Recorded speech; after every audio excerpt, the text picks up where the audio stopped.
കേസൻ കൂടുതൽ പ്രതിരോധത്തിലും വെട്ടിലുമാക്കുകയാണോ സർക്കാരിനെ എന്നാണ് സംശയം. ഇത് ആരാണ് കേസിനെ ഈ പണി ഏൽപ്പിച്ചത് എന്നതാണ്. മുഖ്യമന്ത്രി കാര്യങ്ങൾ വ്യക്തമായി വെടിപ്പായി പറഞ്ഞിരിക്കുന്ന സാഹചര്യത്തിൽ കേസൻ ഇതേപോലെ പത്ര റിലീസുകൾ വിവിധ മാധ്യമ സ്ഥാപനങ്ങളിലേക്ക് എത്തിക്കുക, ആ റിലീസിൽ മലപ്പുറം ജില്ലയെ കുറ്റപ്പെടുത്തിക്കൊണ്ടുള്ള, മലപ്പുറം ജില്ലയെ പ്രതിക്കൂട്ടിൽ നിർത്തിക്കൊണ്ടുള്ള നിരോധിത സംഘടനകൾക്ക് പണം കൊടുക്കാൻ വേണ്ടി ഫണ്ടിംഗ് ആയിട്ട് പ്രവർത്തിച്ചുവയാണ് ഈ ഹവാല കേസുകൾ എന്ന് പറയുന്നു. ഇതിൽ എന്ത് തെളിവുകളാണുള്ളത് എന്നതാണ് ഏറ്റവും പ്രധാനപ്പെട്ട കാര്യം. ഇതെങ്ങനെയാണ് കേസൻ എന്ന് പറയുന്ന ഒരു PR ഏജൻസി മുഖ്യമന്ത്രിക്ക് വേണ്ടി പ്രസ് റിലീസിംഗ് കൊടുക്കുന്നത് എന്നതാണ് മറ്റൊരു പ്രധാനപ്പെട്ട ചോദ്യവും. എന്തായാലും ഈ ചോദ്യങ്ങൾക്കുള്ള ഉത്തരം കിട്ടിയേ മതിയാവൂ. അഡ്വക്കേറ്റ് ഇപ്പോൾ PR സുനിൽ ചേരുന്നുണ്ട്. PR സുനിൽ, ഈ റിലീസിംഗിൽ പറയുന്നത് മുഖ്യമന്ത്രി പറയാത്ത കാര്യങ്ങളാണ്. മുഖ്യമന്ത്രി സെപ്റ്റംബർ 21-ാം തീയതി വളരെ വ്യക്തമായി പറഞ്ഞു വെച്ചത് കരിപ്പൂർ വിമാനത്താവളം വഴി വരുന്ന സ്വർണത്തിൻ്റെയും ഹവാലയുടെയും കണക്കാണ് മുഖ്യമന്ത്രി പറഞ്ഞത്. എന്നാൽ ഈ റിലീസിൽ ഒരിടത്തും കരിപ്പൂർ വിമാനത്താവളം എന്നില്ല, പകരം മലപ്പുറം എന്ന് മാത്രമാണ് അതിൽ ചൂണ്ടിക്കാണിച്ചിരിക്കുന്നത് എന്നുള്ളതാണ് ഒരു പ്രധാനപ്പെട്ട കാര്യം.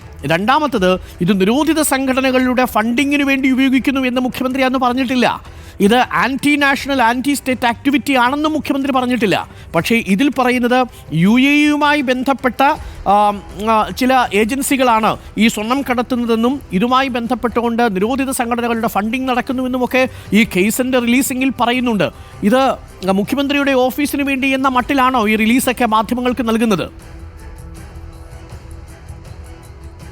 തീർച്ചയായും മുഖ്യമന്ത്രിക്ക് വേണ്ടി അരുൺ, തീർച്ചയായും ഇത് കേസൻ കേരളത്തിലെ ഒരു സാഹചര്യം എന്ന നിലയ്ക്ക് ദേശീയ മാധ്യമങ്ങൾക്ക് കഴിഞ്ഞ കുറച്ച് മാസങ്ങൾക്കിടയിൽ, കഴിഞ്ഞ ഒരു മാസത്തിനിടയിൽ അയച്ചു കൊടുത്ത റിലീസുകളാണ് നമ്മൾ ഇപ്പോൾ ബിഗ് ബ്രേക്കിംഗ് ആയി നൽകുന്നത്. ഏതായാലും ഈ റിലീസുകൾ പരിശോധിച്ചാൽ അരുൺ ചൂണ്ടിക്കാണിച്ചതുപോലെ തന്നെ വളരെ വ്യക്തമായി ഒരു ജില്ലയെ ടാർഗറ്റ് ചെയ്യുന്നതായി നമുക്ക് കൃത്യമായി മനസ്സിലാകും. കാരണം കേരളത്തിൽ സ്വർണം പിടിച്ചു, കേരളത്തിൽ ഹവാല ഇടപാടുകൾ നടക്കുന്നു എന്നുണ്ടെങ്കിൽ കൃത്യമായി ഓരോ സ്ഥലങ്ങളിൽ എവിടെയൊക്കെ സ്വർണം പിടിച്ചു, എവിടെയൊക്കെയാണ് ഹവാല ഇടപാട് നടന്നിട്ടുള്ളതെന്നൊക്കെ കൃത്യമായി ഇതിന്റെ കണക്കുകൾ നൽകാവുന്നതാണ്. പക്ഷേ ഈ റിലീസ് പരിശോധിച്ചാൽ മലപ്പുറം ജില്ലയിലാണ് ഈ ഇത്തരത്തിൽ വലിയ തോതിൽ സ്വർണ്ണക്കള്ളക്കടത്തും ഒപ്പം തന്നെ ഹവാല ഇടപാടുകളും നടക്കുന്നത്, ഗവൺമെന്റ് വിരുദ്ധ നീക്കങ്ങൾ നടക്കുന്നത്, നിരോധിത സംഘടനകളുടെ പ്രവർത്തനം നടക്കുന്നത് തുടങ്ങിയ കാര്യങ്ങൾ വളരെ വ്യക്തമായി ഈ റിലീസിൽ വളരെ വ്യക്തമായി ചൂണ്ടിക്കാണിക്കുമ്പോൾ തീർച്ചയായും ഇതിന് പിന്നിൽ മറ്റെന്തോ വലിയൊരു പ്രോജക്റ്റ് ഉണ്ട് എന്ന് വേണമെങ്കിൽ നമുക്ക് സംശയിക്കാവുന്നതാണ്. വലതുപക്ഷ സംവിധാനങ്ങൾ അല്ലെങ്കിൽ BJP ഉൾപ്പെടെയുള്ള രാഷ്ട്രീയ പാർട്ടികൾ ഉയർത്തുന്ന ആരോപണത്തിന് സമാനമായ ഭാഗങ്ങൾ ഒരുപക്ഷെ ഈ റിലീസിന്റെ ഭാഗമായി വന്നിരിക്കുന്നു. കേരളത്തിലെ ഒരു CPM നേതാവോ അല്ലെങ്കിൽ കേരളത്തിൽ ഇടതുപക്ഷ സർക്കാരോ പറയാത്ത കാര്യങ്ങൾ എങ്ങനെയാണ് ഒരു സ്വകാര്യ PR ഏജൻസി ഇത്തരത്തിൽ ദേശീയ മാധ്യമങ്ങൾക്ക് സർക്കാരിന്റെ ഭാഗം എന്ന നിലയിൽ ഇത്തരത്തിൽ വിതരണം ചെയ്യുക എന്നത് വലിയ ചോദ്യവും വലിയ സംശയവുമാണ്. ആരാണ് കേസിനെ ഇത്തരത്തിൽ സർക്കാരിനെ ന്യായീകരിക്കാൻ എന്ന വ്യാജേന ഇത്തരം റിലീസുകൾ നൽകാൻ ചുമതലപ്പെടുത്തിയത് എന്നത് വലിയ സംശയം ഉയർത്തുന്ന ഒരു കാര്യം തന്നെയാണ്. ഏതായാലും ഇത് മുഖ്യമന്ത്രിയെ സംരക്ഷിക്കാൻ എന്ന വ്യാജേന വേണമെങ്കിൽ മുഖ്യമന്ത്രിയെ വലിയ ഒരു പ്രതിക്കൂട്ടിലേക്ക്, പ്രതിസന്ധിയിലേക്ക് തള്ളിവിടുന്ന ഒരു നീക്കം തന്നെയാണ് ഈ റിലീസ് വിതരണം ചെയ്തതിന്റെ ഭാഗമായി ഉണ്ടായിരിക്കുന്നത് എന്ന് നമുക്ക് വേണമെങ്കിൽ സംശയിക്കാൻ പറ്റും. ഓക്കെ, PR സുനിലാണ് ഈ വാർത്ത പ്രേക്ഷകരിലേക്ക് എത്തിച്ചത്. കേസൻ വീണ്ടും സർക്കാരിനെയും മുഖ്യമന്ത്രിയെയും പ്രതിക്കൂട്ടിലാക്കുകയാണ്, വീണ്ടും വെട്ടിലാക്കിയിരിക്കുന്നു. ഈ കേസൻ എന്ന് പറയുന്ന ഏജൻസിയെ ആരാണ് സമീപിച്ചത്? ഇങ്ങനെ വിവിധ റിലീസുകൾ മാധ്യമ സ്ഥാപനങ്ങളിൽ എത്തിക്കാൻ ആ റിലീസിൽ മുഖ്യമന്ത്രി പറയാത്ത കാര്യങ്ങൾ ഉൾപ്പെട്ടത് എങ്ങനെയാണ്? ഇതൊന്നും ക്രോസ് ചെയ്യാൻ ഒരു ഏജൻസിയുമില്ലേ? PV Anwar-നെ അടിക്കാൻ വേണ്ടിയിട്ടെടുത്ത വടി ഇപ്പോൾ സ്വയം അടികൊള്ളുന്ന അവസ്ഥയിലേക്ക് എത്തിയിട്ടുണ്ടോ? മുഖ്യമന്ത്രിയുടെ ഓഫീസ് അക്കാര്യം വിശദീകരിച്ച് മതിയാവൂ. കേസൻ എന്ന ഏജൻസി ദില്ലിയിലെ പല മാധ്യമ സ്ഥാപനങ്ങളിലേക്കും എത്തിച്ചിരിക്കുന്ന റിലീസിൻ്റെ വിവരമാണ് ഇപ്പോൾ നമ്മൾ പ്രേക്ഷകരുമായി പങ്കുവച്ചിരിക്കുന്നത്. ആ റിലീസിൽ വളരെ വ്യക്തമായി മലപ്പുറം ജില്ലയെന്ന് പറയുന്നു. മലപ്പുറം ജില്ലയെന്ന് മാത്രമല്ല, UAE പോലെയുള്ള രാജ്യങ്ങളിൽ നിന്ന് ഉള്ള സ്വർണ്ണക്കടത്തുമായി ബന്ധപ്പെട്ട് ഇതിന് നിരോധിത സംഘടനകളുമായി ബന്ധമുണ്ടെന്ന് പറയുന്നു. ദേശദ്രോഹപരമായ പ്രവർത്തനങ്ങൾക്ക് പണം ഉപയോഗിച്ചു എന്ന് പറയുന്നു. ഇത് കരിപ്പൂർ വിമാനത്താവളം എന്നുള്ളത് അവിടെ നിശബ്ദമാവുന്നു. മുഖ്യമന്ത്രി പറഞ്ഞ ഈ ദേശത്തിനെതിരെയുള്ള കുറ്റകൃത്യം എന്നതിനും അപ്പുറത്തേക്ക് anti national, anti state activities എന്ന് പറയുന്നു. നിരോധിത സംഘടനകളെ ഫണ്ട് ചെയ്യാനാണെന്ന് പറയുന്നു. എന്തുകൊണ്ടാണ് മലപ്പുറത്തെ ഒറ്റതിരിഞ്ഞുകൊണ്ടുള്ള ഈ ആക്രമണം എന്നതാണ് പ്രധാനപ്പെട്ട കാര്യം. ഒന്നുകിൽ സംഭവിച്ചിട്ടുണ്ടാവുക PV Anwar-നെ എതിരെ മുഖ്യമന്ത്രി 21-ാം തീയതി പറഞ്ഞതിൽ നിന്നും കൂടുതലായി ഇക്കാര്യം വ്യക്തത വരുത്താൻ ദേശീയ മാധ്യമങ്ങൾക്ക് ഒരു PR ഏജൻസി വഴി കാര്യങ്ങൾ അയച്ചു കൊടുത്തു എന്നാണ് മനസ്സിലാക്കുന്നത്. അതല്ലെങ്കിൽ ഇതിനു പിന്നിൽ ഇതിൽ കേസിന് വ്യക്തമായിട്ടുള്ള സ്ഥാപിത താല്പര്യമുണ്ടാവണം. BJPയുടെ നെഗറ്റീവ് ഈ കേസിൻ എന്ന ഏജൻസി പങ്കുവയ്ക്കുന്നത് മുഖ്യമന്ത്രിയുടെ ഓഫീസിനെ വെട്ടിലാക്കിയിരിക്കുന്നു. തീർച്ചയായിട്ടും അത് പ്രതിപക്ഷം ഉയർത്തിയിരിക്കുന്ന ആരോപണങ്ങൾക്ക് കരുത്തു പകരുന്നതുമാണ്. ഇതിനെയൊക്കെ ഇനി വ്യക്തമായി മറുപടി പറയേണ്ടത് മുഖ്യമന്ത്രിയാണ്. ഏതെങ്കിലും ഒരു PR ഏജൻസിയെ മുഖ്യമന്ത്രിയുടെ ഓഫീസ് ഇത്തരം വിശദീകരണം നൽകുന്നതിനോ മാധ്യമങ്ങളെ സമീപിക്കുന്നതിനോ കരാർ നൽകിയിട്ടുണ്ടോ എന്നതാണ് നമുക്കറിയേണ്ടത്. മുഖ്യമന്ത്രിയുടെ ഓഫീസിൽ നിന്ന് നമുക്കറിയാൻ സാധിച്ചത് അങ്ങനെ ഏതെങ്കിലും ഒരു ഏജൻസിക്ക് കരാർ നൽകിയിട്ടില്ല എന്നാണ്. അങ്ങനെയാണെങ്കിൽ രാജാവിനേക്കാൾ വലിയ രാജഭക്തി കാണിച്ചത് ആരാണ്? അത് കേവലം TD സുബ്രഹ്മണ്യം എന്ന TK ദേവകുമാറിൻ്റെ മകൻ മാത്രമാണോ എന്നതാണ് പ്രധാനപ്പെട്ട ചോദ്യം.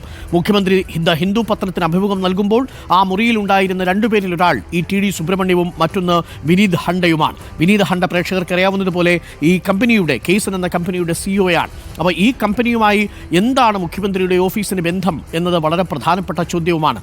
PR സുനിൽ നമുക്കൊപ്പമുണ്ട്. PR സുനിൽ, ഇന്നലെ മുതൽ തന്നെ സംശയത്തിന്റെ നിഴലിലാണ് മുഖ്യമന്ത്രിയുടെ ഓഫീസും ഈ കേസിൻ ഏജൻസിയും തമ്മിലുള്ള ബന്ധം.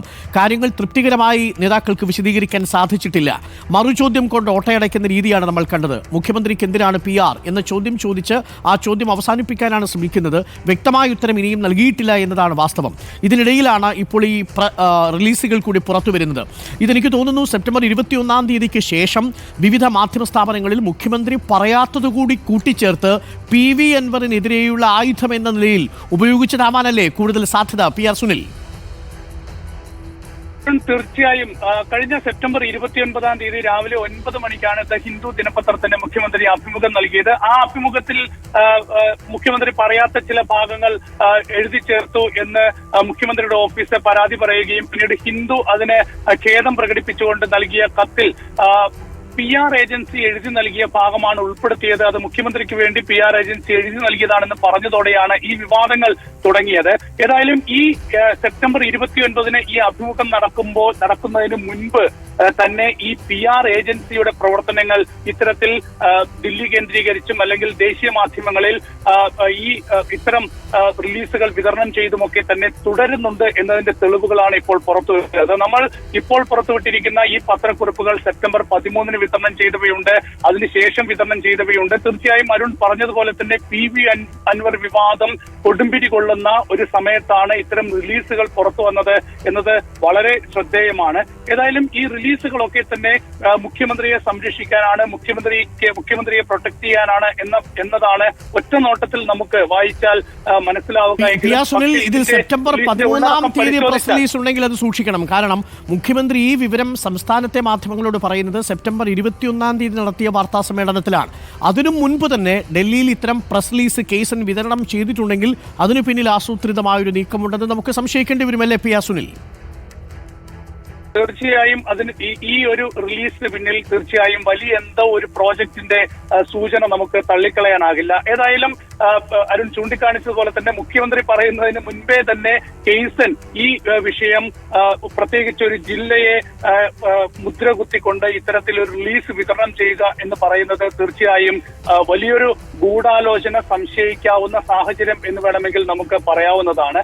ഞാൻ നേരത്തെ പറഞ്ഞു വന്നത് ഈ റിലീസുകളൊക്കെ തന്നെ മുഖ്യമന്ത്രിക്ക് വേണ്ടി അല്ലെങ്കിൽ കേരള സർക്കാരിന് വേണ്ടി ആണ് നൽകുന്നത് എന്ന് തോന്നിക്കുന്നതാണെങ്കിലും ഇതിന്റെ ഉള്ളടക്കം പരിശോധിക്കുമ്പോൾ തീർച്ചയായും ഇത് മുഖ്യമന്ത്രിയെ പ്രതിക്കൂട്ടിൽ നിർത്തുന്നതാണ്, വലിയ പ്രതിസന്ധിയിലേക്ക് തള്ളിവിടുന്നതാണ്. കാരണം നേരത്തെ അരുൺ പറഞ്ഞതുപോലെ തന്നെ BJPയുടെ ഒരു രാഷ്ട്രീയ അജണ്ട ഈ റിലീസുകൾക്കുള്ളിൽ നമുക്ക് വ്യക്തമായി പരിശോധിച്ചാൽ മനസ്സിലാകും. അപ്പോൾ BJP കഴിഞ്ഞ കുറെ കാലങ്ങളിലായി ഒരു രാഷ്ട്രീയ പ്രചരണമായി കേരളത്തിൽ ഉയർത്തുന്ന മലപ്പുറം ജില്ലയെ ടാർഗറ്റ് ചെയ്തുകൊണ്ട് BJP കഴിഞ്ഞ കുറച്ച് നാളുകളായി നടത്തുന്ന ഒരു രാഷ്ട്രീയ അജണ്ടയുടെ ഭാഗം വേണം ഈ റിലീസുകൾക്കകത്ത് ഉൾപ്പെട്ടു. അതെങ്ങനെ ആര് അതിന് ഈ കേസിനെ ചുമതലപ്പെടുത്തി എന്നതൊക്കെ വലിയ ചോദ്യമാണ്. തീർച്ചയായും ഈ വിഷയത്തിൽ മുഖ്യമന്ത്രി എന്ത് പറയുന്നു, CPM എന്ത് നിലപാട് വ്യക്തമാക്കുന്നു എന്നത് വളരെ പ്രധാനപ്പെട്ട വിഷയം തന്നെയാണ്. ഏതായാലും കേസിന്റെ നീക്കം തീർച്ചയായും ഒരു ഗൂഢാലോചന സംശയിക്കാവുന്ന സാഹചര്യം തന്നെയാണ്. എന്തിന് കേസൻ മുഖ്യമന്ത്രി പറയുന്നതിന് മുൻപ് ഇത്തരം റിലീസുകൾ ദേശീയ മാധ്യമങ്ങൾക്ക് നൽകി, ദേശീയ മാധ്യമങ്ങൾക്ക് ആ റിലീസുകൾ നൽകിയ ശേഷം പിന്നീട് ഈ ഒരു ദേശീയ മാധ്യമങ്ങൾക്ക് മുഖ്യമന്ത്രിയുടെ അഭിമുഖം സംഘടിപ്പിക്കാൻ ഇവർ നീക്കങ്ങൾ നടത്തുന്നു. ആ അഭിമുഖത്തിൽ തന്നെ ചില ഭാഗങ്ങൾ ഈ ഏജൻസികൾ പറഞ്ഞുകൊടുത്ത് രേഖാമൂലം നൽകി ആ അഭിമുഖത്തിനകത്ത് അത് വളരെ പ്രധാനപ്പെട്ട കാര്യമാണ്. PR സുനിലാണ് ഈ വാർത്ത ബ്രേക്ക് ചെയ്തിരിക്കുന്നത്. മുഖ്യമന്ത്രി സംസ്ഥാനത്തെ മാധ്യമങ്ങളോട് പറയുന്നത് 21-ാം തീയതി. പക്ഷെ അതിനു മുൻപ് സെപ്റ്റംബർ 13-ാം തീയതിയിലടക്കം ഡൽഹിയിലെ മാധ്യമങ്ങൾക്ക് PV അൻവർ വിവാദം കത്തിക്കയറുന്ന ഘട്ടത്തിൽ അതിനെ പ്രതിരോധിക്കാൻ ഇത്തരമൊരു വാർത്ത പ്ലാൻ ചെയ്യാൻ ശ്രമിച്ചോ കേസൻ എന്നതാണ് ചോദ്യം. അങ്ങനെയാണെങ്കിൽ കേസിനെ അതിന് പ്രേരിപ്പിച്ചത് ആരാണ്? കേസിന്റെ ഈ നീക്കത്തിനു പിന്നിൽ മുഖ്യമന്ത്രിയുടെ ഓഫീസിന്റെ അറിവുണ്ടായിരുന്നോ എന്നതാണ് പ്രധാനപ്പെട്ട ചോദ്യം. മുഖ്യമന്ത്രി സംസ്ഥാനത്ത് മാധ്യമങ്ങളുടെ കാര്യങ്ങൾ വിശദീകരിക്കുന്നതിന് മുൻപ് ഒരാഴ്ച മുമ്പ് തന്നെ ഡൽഹിയിൽ ഇത്തരം പ്രസ് റിലീസുകൾ കേസൻ ഇറക്കിയിട്ടുണ്ടെങ്കിൽ അതിനു പിന്നിൽ പ്രവർത്തിച്ചത് ആരാണ്? ആരുടെ താല്പര്യം സംരക്ഷിക്കാൻ വേണ്ടിയാണ് എന്നതാണ് ഏറ്റവും പ്രധാനപ്പെട്ട ചോദ്യം. A significant portion of the hawala fund is believed to have been funnelled into the state to support banned organisations. നിരോധിത സംഘടനകൾക്ക് സ്പോൺസർ ചെയ്യാനായി ഹവാല പണം ഉപയോഗിച്ചു. With the majority of seizures taking place in Malappuram district എന്നാണ് പറഞ്ഞിരിക്കുന്നത്. മുഖ്യമന്ത്രി പറഞ്ഞത് കരിപ്പൂർ വിമാനത്താവളം വഴി കടത്തിയിരിക്കുന്ന സ്വർണ്ണക്കടത്തിനെക്കുറിച്ചും ഹവാല പണത്തെക്കുറിച്ചും അത് ദേശത്തിനെതിരെയുള്ള കുറ്റകൃത്യമാണ് എന്ന രീതിയിൽ മാത്രമാണെങ്കിൽ ഇതിവിടെ കരിപ്പൂർ വിമാനത്താവളം എന്നുള്ളത് ഒഴിവാക്കുന്നു, മലപ്പുറം ജില്ല എന്നതിന് പ്രാധാന്യം കൊടുക്കുന്നു, അവിടെ ഹവാലയ്ക്ക് പ്രാധാന്യം കൊടുക്കുന്നു, UAE-യുമായി ബന്ധമുള്ള ചാനൽ, UAE-യുമായി ബന്ധമുള്ള സംവിധാനം എന്ന് ഒരു ഗൂഢസംഘം എന്ന് റിലീസിൽ പറയുന്നു. അത് നിരോധിത സംഘടനകളെ ഫണ്ട് ചെയ്യാൻ വേണ്ടിയാണെന്ന് പറയുന്നു. ഇതൊന്നും മുഖ്യമന്ത്രി പറയാത്ത കാര്യങ്ങളാണ്. മുഖ്യമന്ത്രി പറയുന്നതിന് മുൻപ് തന്നെ ഈ പ്രസ് റിലീസുകൾ ഡൽഹിയിൽ ഇറക്കിയിട്ടുണ്ടെങ്കിൽ അതിനു പിന്നിൽ പ്രവർത്തിച്ച കേസിനെ ആര് ചുമതലപ്പെടുത്തി? കേസിന്റെ ഇതിനു പിന്നിലെ രാഷ്ട്രീയ താല്പര്യം എന്താണ്? കേസൻ BJPയുടെ നാവായി മുഖ്യമന്ത്രി അറിയാതെ വാർത്തകൾ പ്ലാന്റ് ചെയ്യാൻ ശ്രമിക്കുകയായിരുന്നു PV അൻവർ വിവാദത്തിന്റെ പശ്ചാത്തലത്തിൽ എന്നതാണ് ചോദ്യം. നിങ്ങൾ പ്രിയപ്പെട്ടവരെ, PR ഏജൻസികളെ അങ്ങനെ നിഷ്കളങ്കമായി വിടരുത്. PR ഏജൻസികൾ പൊതുജനാഭിപ്രായങ്ങൾ ഉണ്ടാക്കാൻ കരുത്തുള്ള ഗവേഷണ സ്ഥാപനങ്ങൾ കൂടിയാണ്. അവർക്ക് നമ്മളുടെ ചിന്താശേഷിയെയും ഒരു വാർത്തയെ എങ്ങനെ കൃത്യമായി മാനിപ്പുലേറ്റ് ചെയ്യണം എന്നുള്ളതിനുമുള്ള പ്രൊഫഷണലായിട്ടുള്ള ഗവേഷണ ചാതുരിയുള്ളവരാണ്. അതുകൊണ്ട് ഏതു വാർത്തകൾക്കിടയിലും അവരവരുടെ രാഷ്ട്രീയ താല്പര്യങ്ങളും ബിസിനസ് താല്പര്യങ്ങളും കുത്തിക്കയറ്റുമെന്ന കാര്യത്തിൽ തർക്കമില്ല. അങ്ങനൊരു ഏജൻസിയെ എന്തുകൊണ്ടാണ് മുഖ്യമന്ത്രിയുടെ ഓഫീസ് അത്തരമൊരു ഉത്തരവാദിത്വം ഏൽപ്പിച്ചതല്ലെങ്കിൽ അതിനു പിന്നിൽ ശ്രമിച്ചത് ആരാണ്? അങ്ങനെ വരുത്തി തീർക്കാൻ ശ്രമിച്ചതാരാണ്? ദ ഹിന്ദു പത്രത്തിന്റെ വിശദീകരണത്തിൽ പറയുന്നത് പോലെ PR ഏജൻസി മുഖ്യമന്ത്രിയുടെ അഭിമുഖം ഏർപ്പെടുത്തി കൊടുത്തോ? ഉത്തരങ്ങൾ ലഭിക്കണം. മുഖ്യമന്ത്രി അത് നേരിട്ട് വിശദീകരിക്കുമെന്ന് നമ്മൾ പ്രതീക്ഷിക്കുന്നു.